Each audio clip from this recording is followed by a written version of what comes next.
ये कहानी त्रेता युग की है। उस समय श्रवण कुमार नाम का एक बालक था। उसके माता पिता अंधे थे और उन्होंने श्रवण को कई मुसीबतों का सामना करते हुए पाला था। श्रवण कुमार बचपन से ही अपने माता पिता का बहुत आदर करता था। जैसे जैसे श्रवण बड़ा होता गया, उसने घर की जिम्मेदारी अपने कंधों पर ले ली। वह रोजाना सुबह उठकर सबसे पहले अपने माता पिता को स्नान कराने के लिए तालाब से पानी भरकर लाता था। इसके बाद वह तुरंत जंगल की ओर लकड़ियां बीनने जाता। फिर लकड़ियां लाने के बाद श्रवण चूल्हा जलाकर माता पिता के लिए खाना बनाता था। श्रवण को इतनी मेहनत करते देख उसकी माँ हमेशा उसे टोकती थी। वह कहती थी, श्रवण बेटा, तुम इतना सारा काम अकेले क्यों करते हो? खाना तुम मुझे बनाने दिया करो, मैं आसानी से बना लूंगी। इसके बदले तुम थोड़ा आराम कर लिया करो। माँ की इन बातों को सुनकर श्रवण कुमार कहता, नहीं माँ, मैं ये सारे काम आप लोगों के लिए ही तो करता हूँ। भला अपने माँ बाप के लिए किए गए कामों में कैसी थकान, उल्टा मुझे तो खुशी मिलती है। श्रवण कुमार की इन बातों को सुनकर उसकी माँ भावुक हो गई। वो रोज भगवान से प्रार्थना करती, हे प्रभु, इतना ध्यान रखने वाला श्रवण जैसा बेटा हर माता पिता के घर पैदा हो। श्रवण के माँ बाप नियमित रूप से भगवान की आराधना करते थे।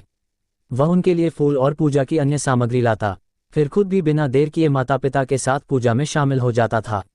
श्रवण कुमार धीरे धीरे बड़ा हुआ और जल्दी से घर के कार्यों को खत्म करके बाहर काम पर निकल जाता था।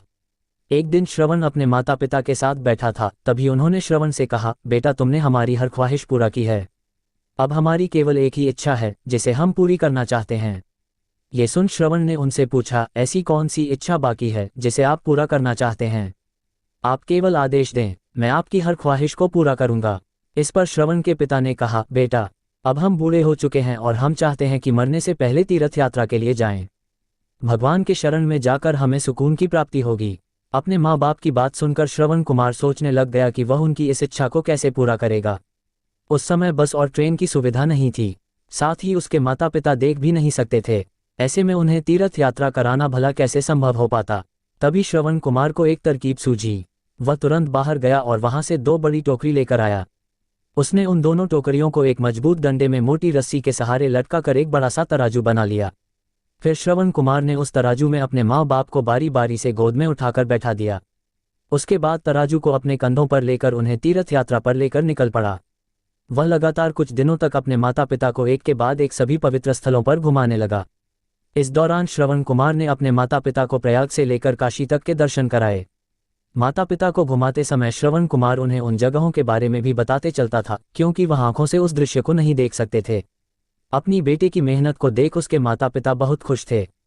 उन्होंने एक दिन श्रवण से कहा, बेटा, हम देख नहीं सकते, लेकिन कभी भी हमें इस बात का दुख नहीं हुआ। तुम हमारे लिए हमारी आंखें हो। तुमने हमें जिस तरह सारे पवित्र स्थानों की कथा सुनाकर उनके दर्शन कराए हैं, ऐसा लगता है जैसे कि हमने सच में प्रभु के दर्शन अपनी आंखों से किया हो। अपनी माता पिता की बातें सुनकर श्रवण ने कहा, आप लोग ऐसी बातें न करें। बच्चों के लिए माता पिता कभी भी बोझ नहीं होते, ये तो बच्चों का धर्म होता है। एक दिन श्रवण कुमार आराम करने के लिए अयोध्या के पास अपने माता पिता के साथ रुका। तभी उसकी माँ ने पानी पीने की इच्छा जताई। श्रवण को पास में ही एक नदी दिखाई दी। उसने अपने माता पिता से कहा, आप दोनों यहाँ आराम करें, मैं आप लोगों के लिए अभी पानी लेकर आता हूँ। नदी के पास पहुंचकर श्रवण कुमार कमंडल में पानी भरने लगा। उसी जंगल में अयोध्या के राजा दशरथ भी शिकार के लिए पहुंचे थे। पानी में हलचल की आवाज सुनकर उन्हें लगा कि कोई जानवर पानी पीने आया है। उन्होंने बिना देखे केवल ध्वनि सुनकर ही अपना तीर चला दिया। दुर्भाग्य से वह सीधे श्रवण कुमार को लग गया। तीर लगते ही वह चीख पड़ा। इसके बाद राजा दशरथ जब अपने शिकार को देखने पहुंचे तो वहां श्रवण था। वो तुरंत श्रवण कुमार के नजदीक पहुंचे और कहा, मुझसे बहुत बड़ी भूल हो गई, मुझे माफ कर दीजिए। मुझे बिल्कुल नहीं पता था कि यहाँ कोई मानव होगा। मैं इस गलती का पश्चाताप करने के लिए क्या करूं कि तुम मुझे माफ कर दो। तभी कराहते हुए श्रवण कुमार ने कहा, यहाँ से थोड़ी ही दूर जंगल में मेरे माता पिता बैठे हैं, उन्हें काफी प्यास लगी है। आप उन तक ये पानी पहुंचा दीजिए और मेरे बारे में उन्हें कुछ भी न बताएं। इतना कहते कहते श्रवण कुमार की सांसें रुक गईं। श्रवण कुमार की मौत से राजा दशरथ सुन्न पड़ गए। किसी तरह वो श्रवण कुमार के बताए अनुसार जल लेकर उसके माता पिता के पास पहुंचे। श्रवण के माता पिता अपने बेटे की आहट को बखूबी पहचानते थे। जब राजा दशरथ उनके करीब पहुंचे तो उन्होंने आश्चर्य से पूछा, तुम कौन हो और हमारे श्रवण को क्या हुआ? वह क्यों नहीं आया? राजा दशरथ उनके सवालों का जवाब नहीं दे पाए। उन्होंने चुपचाप पानी उनकी तरफ बढ़ा दिया। तभी श्रवण की मां ने चिंतित स्वर में जोर से कहा, तुम कौन हो और मेरा बेटा कहाँ है, ये बताते क्यों नहीं हो? श्रवण की मां की चिंता देखकर राजा दशरथ ने कहा, मां, मुझे माफ कर दीजिए। शिकार करने के लिए मैंने जो तीर चलाया था वो सीधे आपके बेटे श्रवण को जा लगा। उसने मुझे आप लोगों के बारे में बताया, इसलिए मैं यहाँ पानी लेकर चला आया। इतना कहकर राजा दशरथ चुप हो गए। राजा दशरथ की बात सुनकर श्रवण की माँ जोर जोर से रोने लगी। उन दोनों ने अपने बेटे की मौत के गम में राजा दशरथ के लाए हुए पानी को हाथ तक नहीं लगाया। श्रवण के पिता ने तभी राजा दशरथ को पुत्र वियोग का श्राप दे दिया। कुछ ही देर बाद श्रवण के माता पिता ने अपने प्राण त्याग दिए। बताया जाता है कि श्रवण कुमार के पिता के श्राप के परिणामस्वरूप ही राजा दशरथ को अपने पुत्र राम से दूर रहने पड़ा था।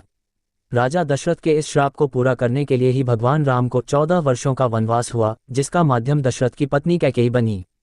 श्रवण के पिता की ही तरह राजा दशरथ भी अपने बेटे से दूरी को बर्दाश्त नहीं कर पाए और उन्होंने अपने प्राण त्याग दिए।